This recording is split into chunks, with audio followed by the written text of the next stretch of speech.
ठीक है। हम्म। अब आप इसमें बताइए कि कहाँ पे क्या आपको समझ में नहीं आ रहा है, जिससे कि मैं एक्सप्लेन कर सकूं। मुझे यहाँ से समझ में नहीं आ रहा कि ये जैसे यहाँ पे अपलोड करते हैं और यहाँ पे आ रहा है सर वो नहीं, इसमें आप भी वो यहाँ कर आ रहा रहा है। है, ठीक है, लेकिन आप कहाँ तक पहुंच गए थे? आपने कहा कि डेट ब्लैंक आ रही, तो मैंने कहा कि ठीक है, डेट ब्लैंक आ रही, कोई नहीं। आप बाकी वैल्यूज जो हैं उनको लेकर के और सेव करना है डेटा।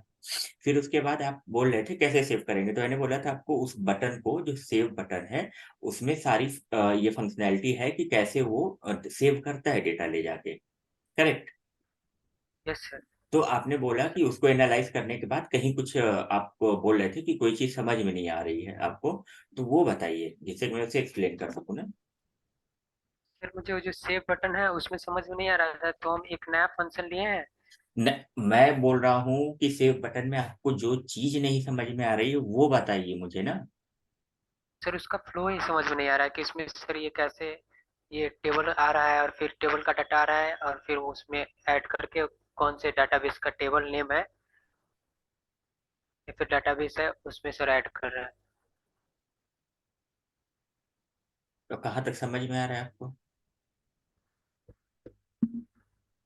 सर सेव बटन की फंक्शनलिटी मुझे थोड़ी भी समझ में नहीं आई। अच्छा, रुकिए। ये सेव बटन है आपका सामने? नहीं सर ये सेव बटन नहीं सर। अच्छा, ये आप लिख रहे हैं? एक मिनट सर।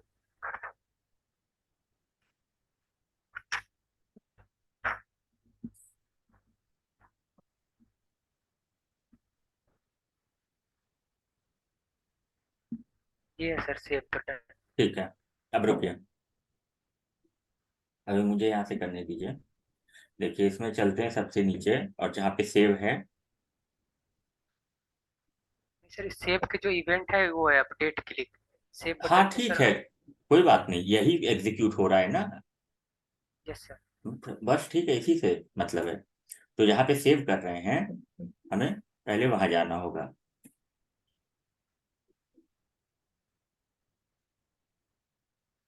यह फंक्शन एंड पे, और ये रहा सेव। ठीक, यहाँ तक वर्क करने के बाद फिर btn सेव को कॉल किया जा रहा है। ओके, ये भी एक फंक्शन है। तो vm डॉट btn सेव, इस फंक्शन की उसमें जाएंगे डिटेल में। यहाँ आए, उसके बाद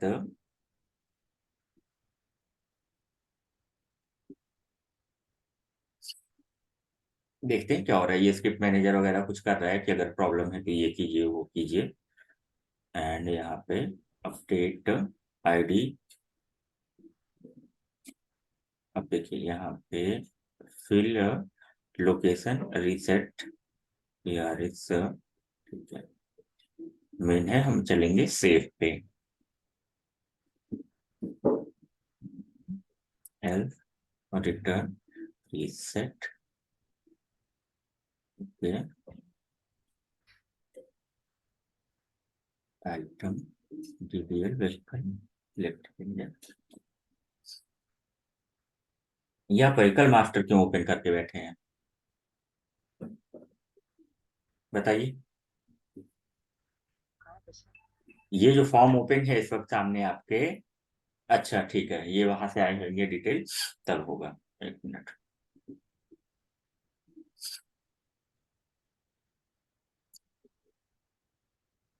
टीबीएल TRS entry dot C S, इसका देखना है मार्कअप।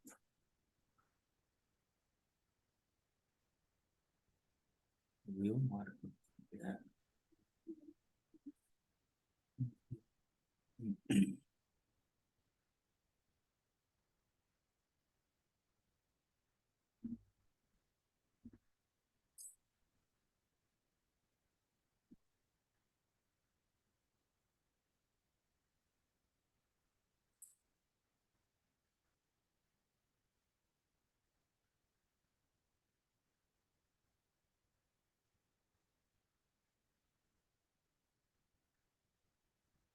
सेव, और हमारी इवेंट रही अपडेट क्लिक, जस्ट कंफर्म करने के लिए भी। इसमें ये हमें फाइंड करना है कि आ, आ,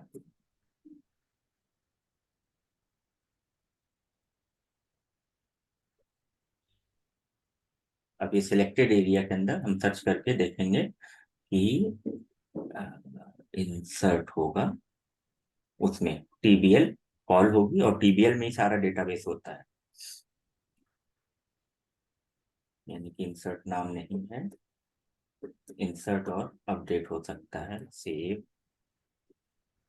टू सेव नहीं। चलो टीबीएल देखते हैं हम लोग, टीबीएल तो सेव हुई होगी, टीबीएल हाउ इज इट पॉसिबल, टीबीएल पूरे में देखो,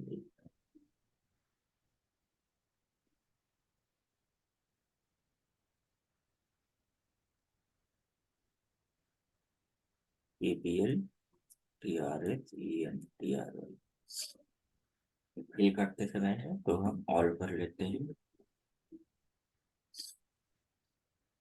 इतनी जगह ये हुई है। और हमारा जो अपडेट फंक्शन है, क्लिक होते हैं। अब ये हो रहा है 2151, तो देखते हैं इस 2151 के पास आपका कहाँ ये 3600 ये पड़ेगा लगभग उसके अंदर, यहाँ से ये फिल टीआरएस इंक्रीमेंट ये दूसरा है।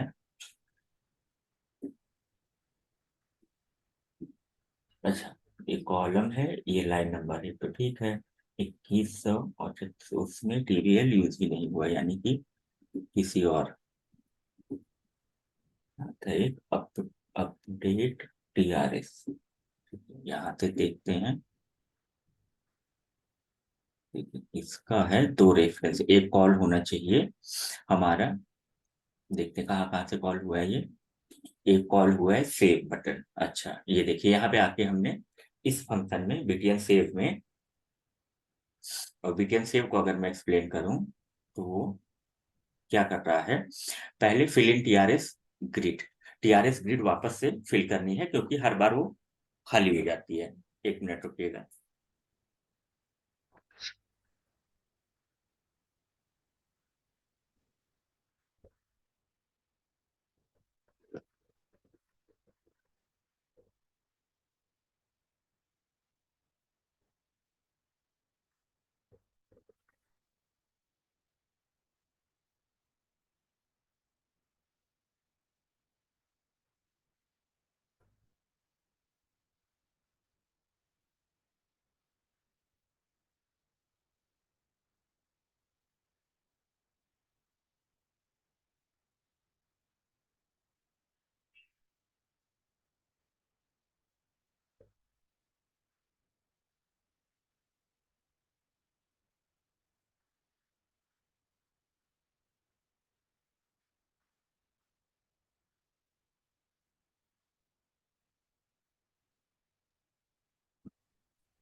तो हेलो।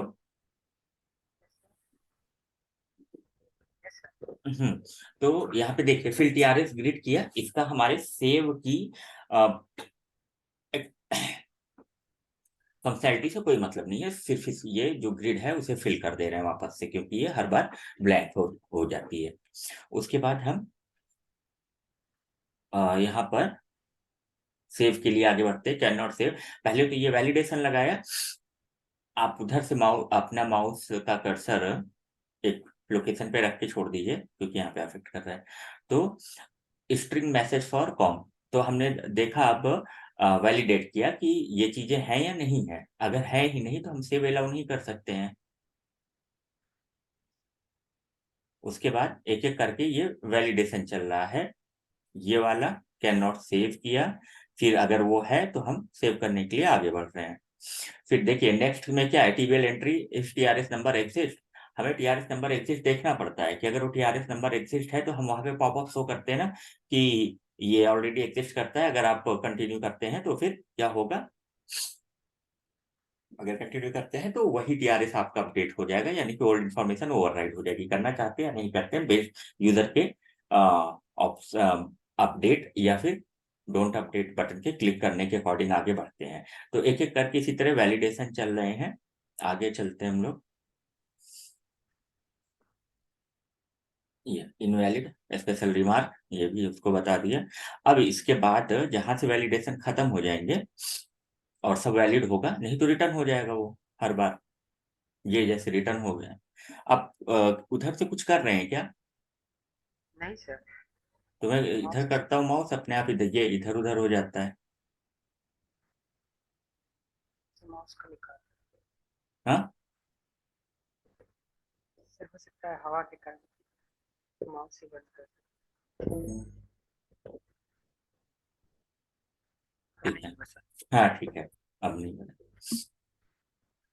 अब यहाँ पर उसके बाद देखिए H F common dial info true false, ये तो आगे कहीं यूज करेंगे, फ्लैग बना रहे हैं, फ्लैग को सेट कर रहे हैं।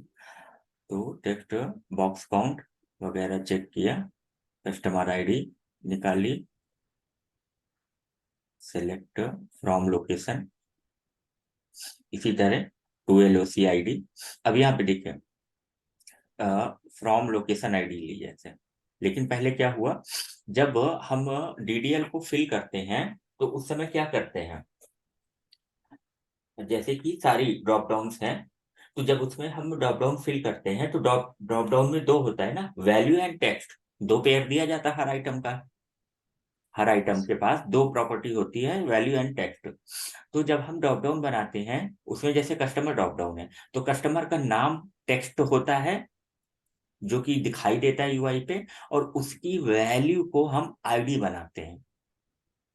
यानी कि डेटाबेस से जब हम कस्टमर का नाम और उसकी आईडी लेके आते हैं और ड्रॉप डाउन को सेट करते हैं, उस टाइम पे ड्रॉप डाउन को टेक्स्ट में कस्टमर का नाम देते हैं और उसकी वैल्यू को कस्टमर की आईडी देते हैं, जिससे कि हमारे पास सिलेक्शन के टाइम पे मिल सके। अब यहाँ पे देखिए ये ड्रॉप डाउन है डीडीएल फ्रॉम लोकेशन, और कौन सा आइटम सेलेक्ट किया है, इंडेक्स ऑफ फ्रॉम।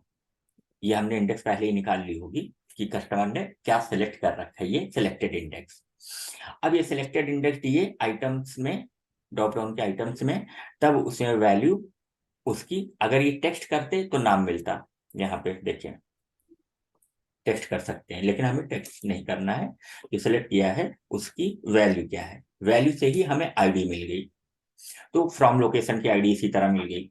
उसके बाद देखिए इंडेक्स ऑफ निकाल के हम टू लोकेशन की आईडी ले लिए, इसी तरह सबकी जितने ड्रॉप डाउन रिलेटेड है आईडी ले लेंगे। बाकी टेक्स्ट बॉक्स की हम डायरेक्ट वैल्यू रीड कर सकते हैं डॉट टेक्स्ट प्रॉपर्टी से।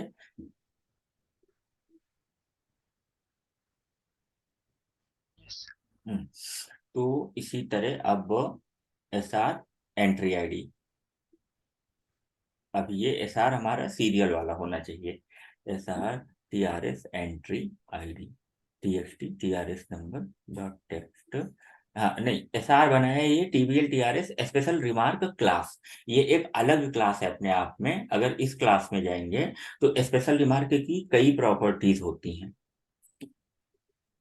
स्पेशल रिमार्क, अब ये है हमारी क्या है, टीबीएल, डेटाबेस का ऑपरेशन ये करती है। तो क्योंकि हम जब सेव करेंगे टीआरएस, तो उसमें क्या होगा देखिए यहाँ पर,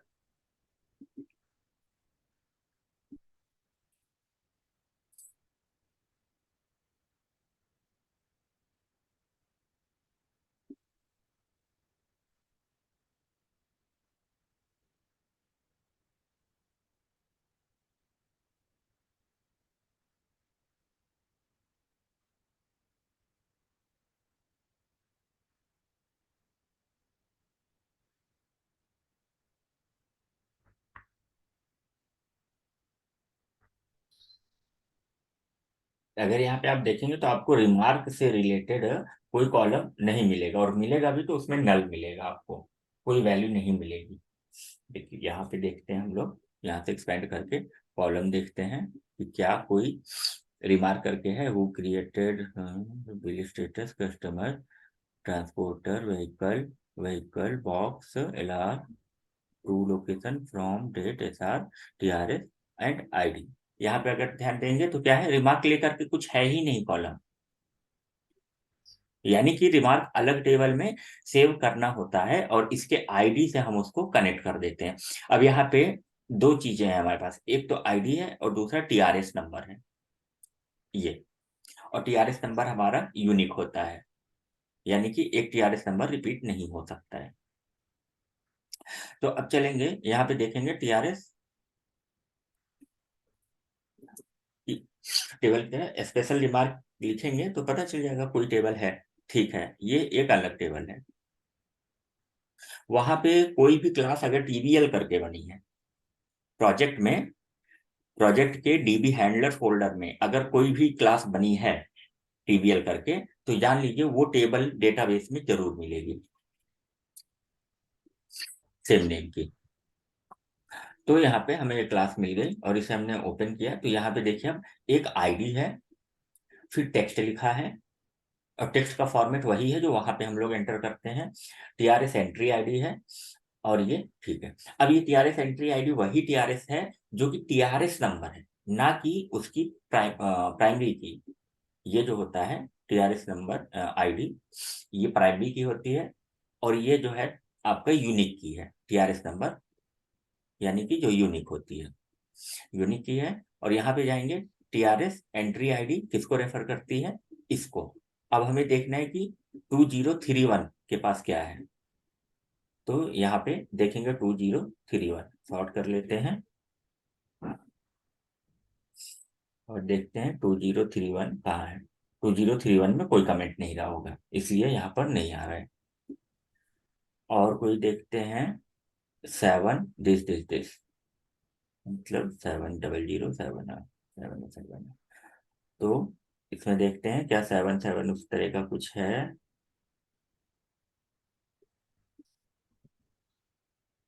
उस तरह का भी तो कुछ नहीं दिख रहा है। उसके बाद है इस टाइप का देखते हैं 5844 देखते हैं, चलिए ये जरूर मिले 5844,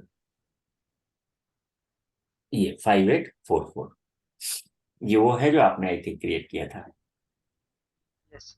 हाँ, और आपने इसमें एक चीज ध्यान दिया, ये आपने डाला था एक्स एक्स एक्स या क्या, कैसे ये ऐसा कैसे आ रहा?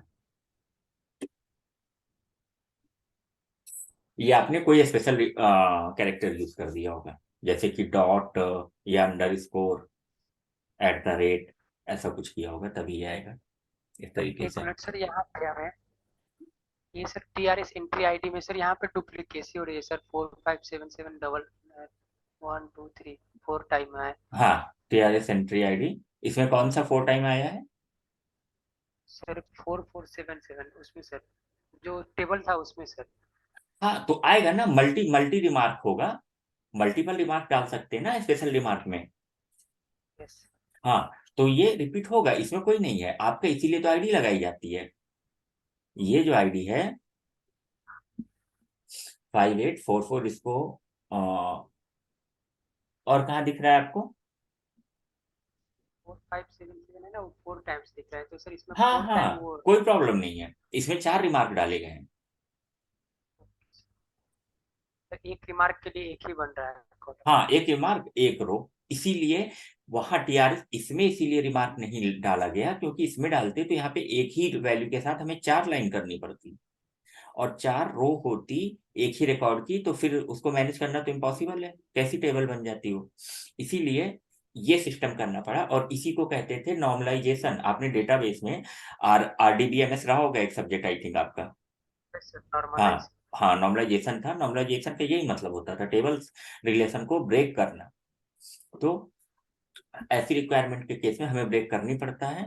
और ये अब मल्टीपल एक रो से कोई ऐसी वैल्यू है जो मल्टीपल बिलोंग करती है, तो उसकी दूसरी टेबल हमें क्रिएट करनी पड़ती है। अब यहाँ पे 4 रिमार्क डाला गया तो 4 लाइन आएगी, एक रिमार्क डाला गया होगा तो एक लाइन आएगी। तो ये डुप्लीकेसी नहीं है ये, क्योंकि वैल्यू चेंज होंगी आपकी, अलग रिमार्क में अलग वैल्यू। ठीक, तो फिलहाल हम लोग कहाँ थे, सोल्यूशन में।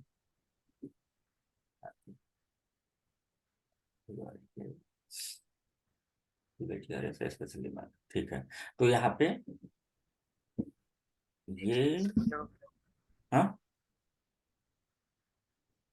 क्या हुआ? सर वो हाँ, वैल्यू टेक्स्ट वैल्यू में डिफरेंस कर रहे थे हम। क्या कर रहे थे? वैल्यू और टेक्स्ट जो आईडी की थी वहाँ पे वैल्यू आ हाँ रही थी हाँ और हाँ, यहाँ वो सिर्फ ठीक है, वो ठीक है।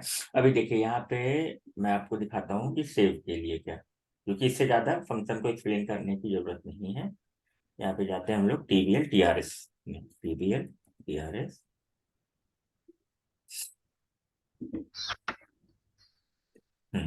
ये रहा।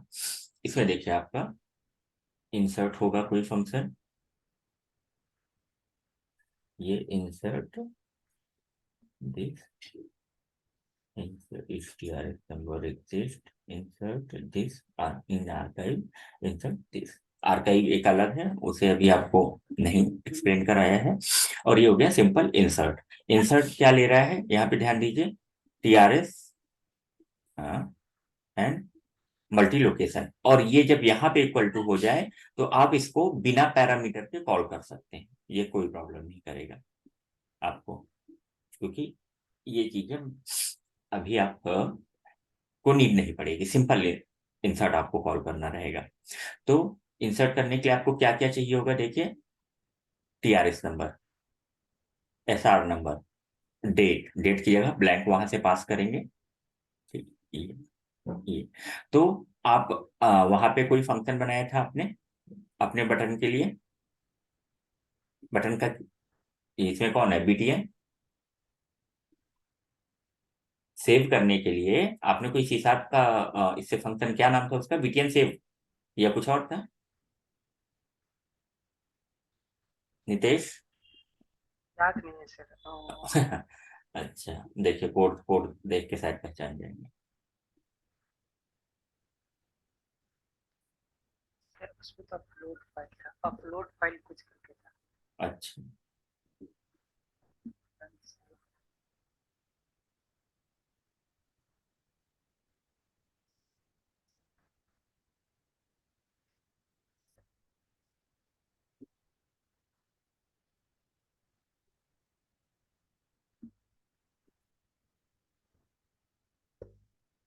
उसका क्या नाम था, BTN save, BTN excel upload, ऐसे कुछ था ना, सेव एक्सेल। वैसे से पता चला। हाँ, ये है। और ऑन क्लिक था ये आपका, सेव एक्सेल बीटीएन, ये रहा आपका कोड। नहीं, देखिए इन सब चीजों की जरूरत आपको नहीं है, फंक्शन आपका मैं ये क्लियर कर रहा हूँ। पूरा क्लियर कर दिया तो प्रॉब्लम हो नहीं, हाँ, आपने वो जो उसका निकालना था आईडी वगैरह, वो इसी में निकाला है क्या, आईडी निकालनी थी ना आपको? नहीं सर इसके अंदर नहीं निकाला, उसमें निकाला है ना upload file. Okay, upload file, तो आप एक सेव अलग से क्लिक कर रहे थे। ओके, तो इसी सेव में मैं आपको सेव का क्लियर कर देता हूँ फिर कोड।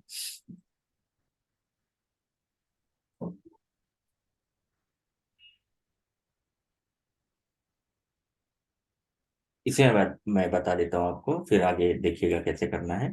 क्या, अभी हमें क्या करना पड़ेगा, टीबीएल टीआरएस एंट्री का एक वेरिएबल बनाना पड़ेगा, यानी कि इंस्टेंस ऑब्जेक्ट की बनानी पड़ेगी।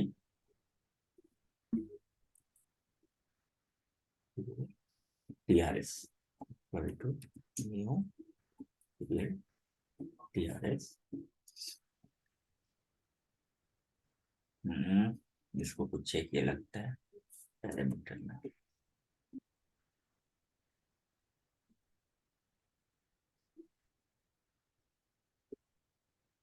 ओह, रन हो रहा है।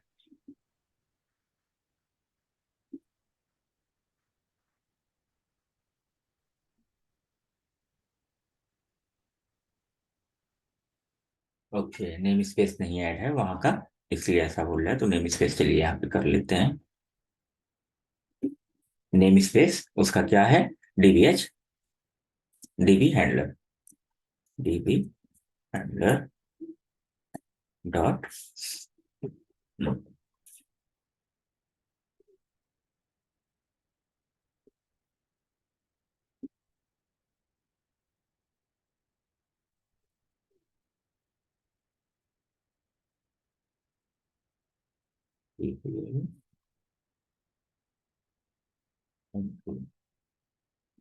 अब इससे क्या प्रॉब्लम? टाइप और नेम से tbl does not exist। ये सही बात। देखिए मीटिंग बंद होने वाली होगी, आपकी स्क्रीन अनशेयर होगी कैसे?